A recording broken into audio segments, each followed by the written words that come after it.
Assalamualaikum warahmatullahi wabarakatuh.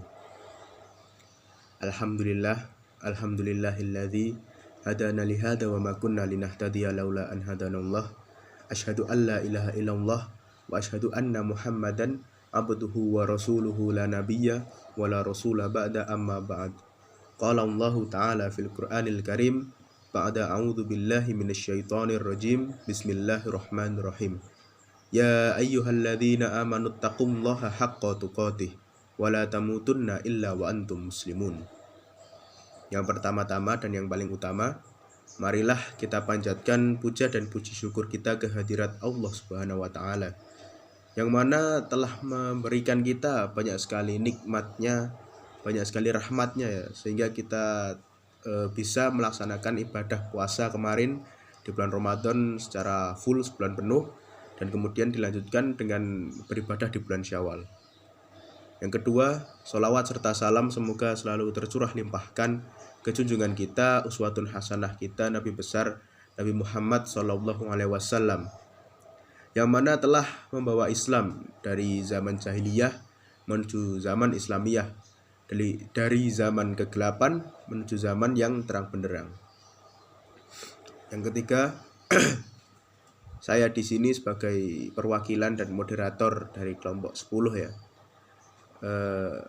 meminta izin dan juga sekaligus berterima kasih kepada teman-teman dan kepada Bapak dosen yang telah memberikan kami waktu untuk menyampaikan hasil diskusi kami. Pada kesempatan kali ini kami akan menyampaikan diskusi ya mengenai Imam Al-Ghazali, baik itu biografinya, riwayat hidupnya, karya-karyanya, dan juga pemikiran-pemikirannya. Nah, untuk kelompok kami sendiri beranggotakan saya Raihan Arindra, lalu saudari Fatimatuz Zahra, dan juga saudari Fadila Putri ya. Nanti kami bertiga akan berganti-gantian dalam penyampaian materinya.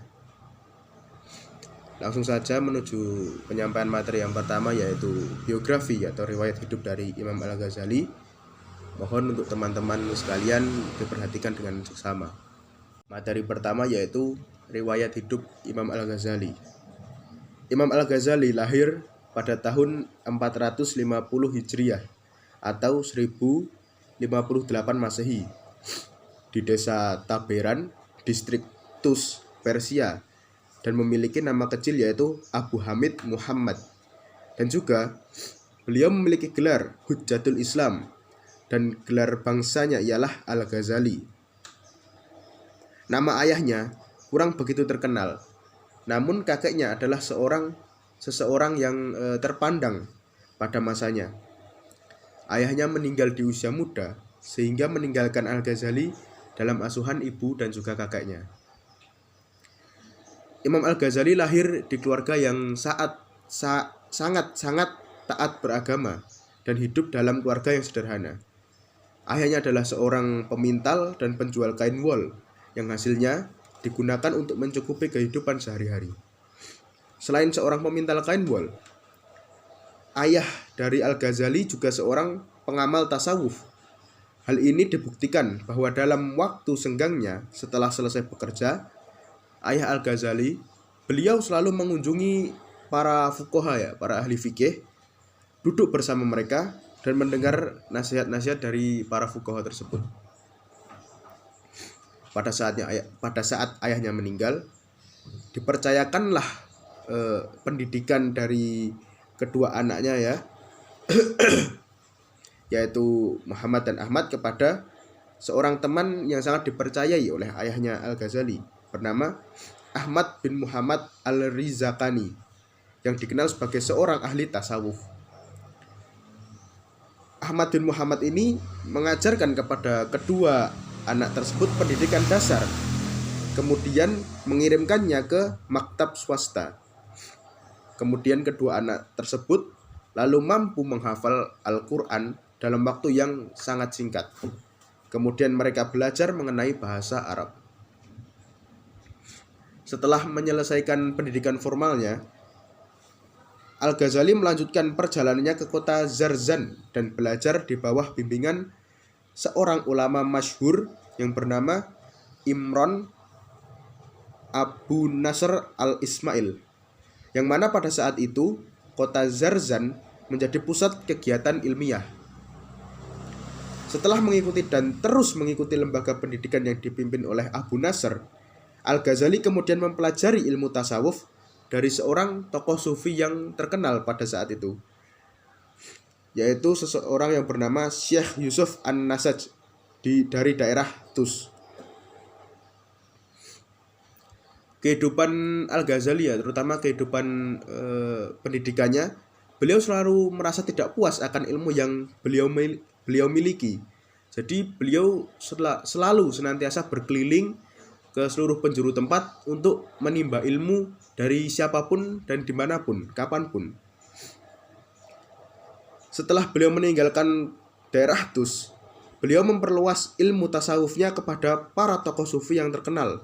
Di antaranya ada Abu Ma'al al-Juwaini yang bergelar Imam al-Harramaj, yang merupakan seorang tokoh sufi yang mengikuti aliran Asy'ariyah. Dari beliau, Al-Ghazali memperoleh ilmu tentang ilmu kalam, usul fikih, dan ilmu agama lainnya. Setelah al-Juwaini wafat, Al-Ghazali pergi menuju Baghdad hingga terlibat suatu perdebatan dengan beberapa ulama dan ahli fikih di sana, di hadapan utusan dari sang raja ya. Dari hasil pengetahuan yang luar biasa ini yang dimiliki Al-Ghazali, akhirnya beliau diberi tugas untuk mengajar di sekolah Nizamiyah yang didirikan oleh Perdana Menteri Nizam al-Muluk, seorang utusan sultan dari Bani Saljuk. Kurang lebih 4 tahun ya beliau Imam Al-Ghazali mengajar di madrasah Nizamiyah tersebut, hingga beliau memutuskan untuk meninggalkan Baghdad dan menunaikan ibadah haji. Dan setelah menunaikan ibadah haji, beliau menetap di Masjid Al-Ummami serta meninggalkan semua kenikmatan duniawi dan menjadikan dirinya senantiasa beribadah kepada Allah Subhanahu wa taala. Al-Ghazali meninggalkan semua kemewahan duniawi dan memusatkan dirinya kepada zuhud dan memahami suasana rohaniyah dan mendalami renungan keagamaan. Kemudian Al-Ghazali kembali ke Baghdad untuk meneruskan tugasnya mengajar sebagai guru. Buku pertama yang dikarangnya, yang diterbitkan oleh Imam Al-Ghazali setelah kembali ke Baghdad adalah Al-Mungdis Minad Dolal. Lalu Imam Al-Ghazali meninggal pada subuh di hari Senin pada tanggal 14 Jumadil Akhir tahun 505 Hijriah dalam usia 55 tahun dan dikuburkan di kuburan At-Tobaron. Mungkin itu saja ya biografi dari Imam Al-Ghazali.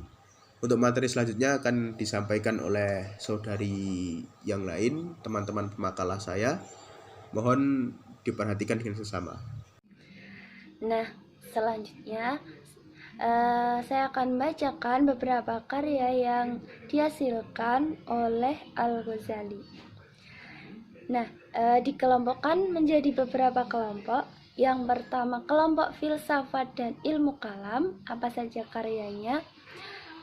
Ada Muqasid al-Falasiyah yang membahas mengenai tujuan para filosof.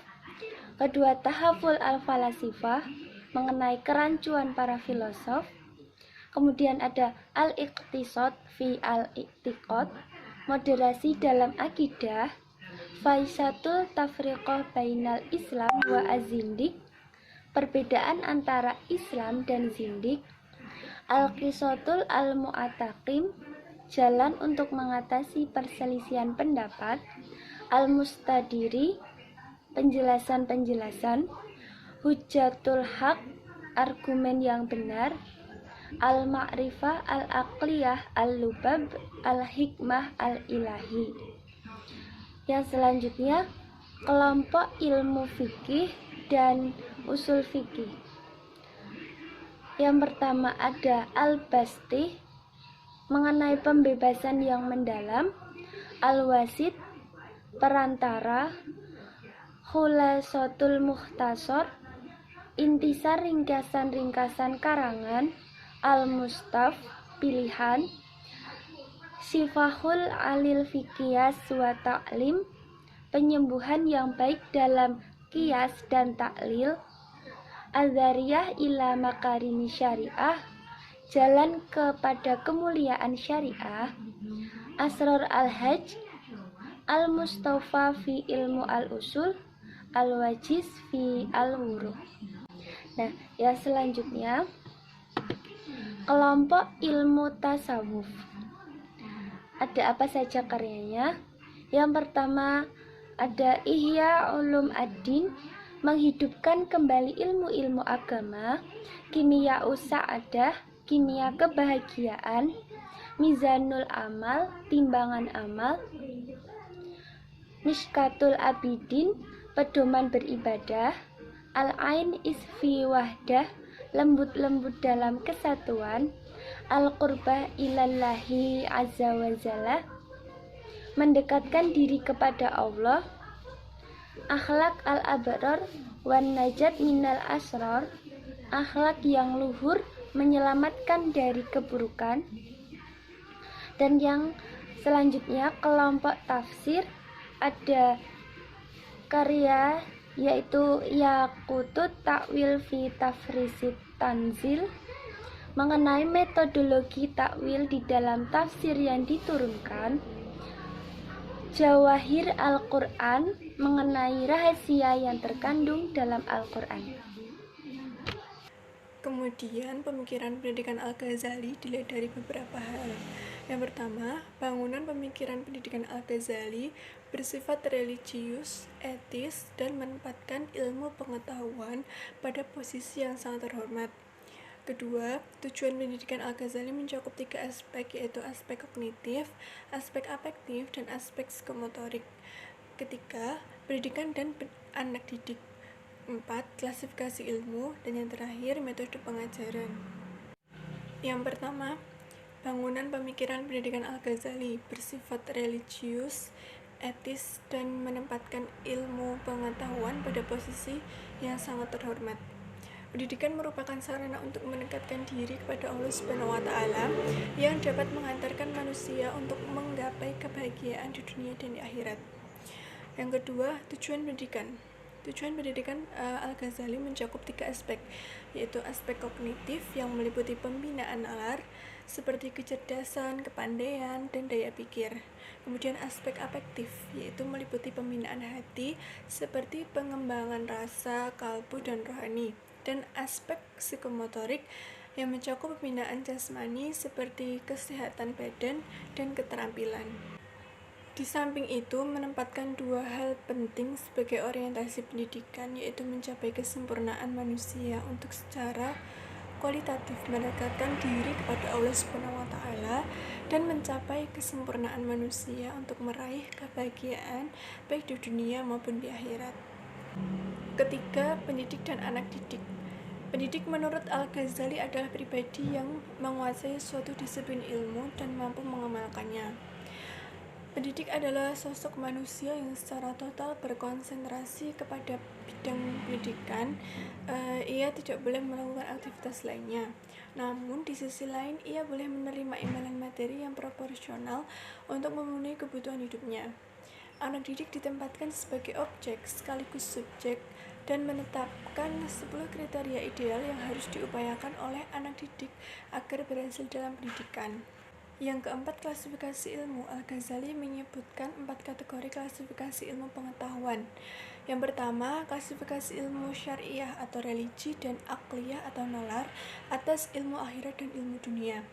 Di sisi lain terdapat ilmu ghairu al-syariah atau non-religi yang dibedakan menjadi ilmu terpuji atau mahmudah, dibolehkan atau mubah, dan tercela atau mazmumah. Kedua, klasifikasi ilmu teoritis dan praktis. Ketiga, klasifikasi pengetahuan menjadi bagian pengetahuan yang dihadirkan atau huzuri dan pengetahuan yang diperoleh atau husuli. Keempat, pembagian ilmu menjadi fardu ain atau wajib atas setiap individu umat Islam, dan fardu kifayah atau wajib atas komunitas umat Islam. Kemudian yang terakhir, metode pengajaran. Al-Ghazali menekankan bagi guru yang memberikan ilmu dituntut menggunakan metode teladan dan dialog dalam proses pembelajaran. Kemudian konsep pendidikan dalam pandangan Al-Ghazali ada beberapa unsur, yaitu yang pertama, tujuan pendidikan. Menurut Al-Ghazali, pendidikan dalam prosesnya haruslah mengarah kepada pendekatan diri kepada Allah dan kesempurnaan insani, mengarahkan manusia untuk mencapai tujuan hidupnya, yaitu berbahagia di dunia dan di akhirat. Yang kedua, guru atau pendidik. Al-Ghazali menyatakan profesi guru atau pendidik adalah profesi yang paling mulia dan paling agung dibanding dengan profesi yang lain. Al-Ghazali menyarankan kepada guru agar bertanggung jawab kepada salah satu bidang saja. Al-Ghazali juga menyarankan agar seorang guru tidak meremehkan bidang studi lain di hadapan murid-muridnya. Yang terakhir adalah murid. Segala hal yang harus dipenuhi murid dalam proses belajar mengajar sebagaimana yang diungkapkan Al-Ghazali ada 10, yaitu 1. Mencucikan hati dari akhlak tercela. 2. Fokus, maksudnya konsentrasinya tidak terbebani oleh hal-hal lain yang menyebabkan hatinya terbagi. Yang ketiga, patuh dan hormat terhadap gurunya. 4. Memelihara diri dari hal-hal yang diperselisihkan. 5. Mengetahui nilai dan tujuan ilmu yang dipelajari. 6. Belajar secara bertahap. 7. Tidak berpindah dari satu ilmu ke ilmu yang lain sebelum menguasainya. 8.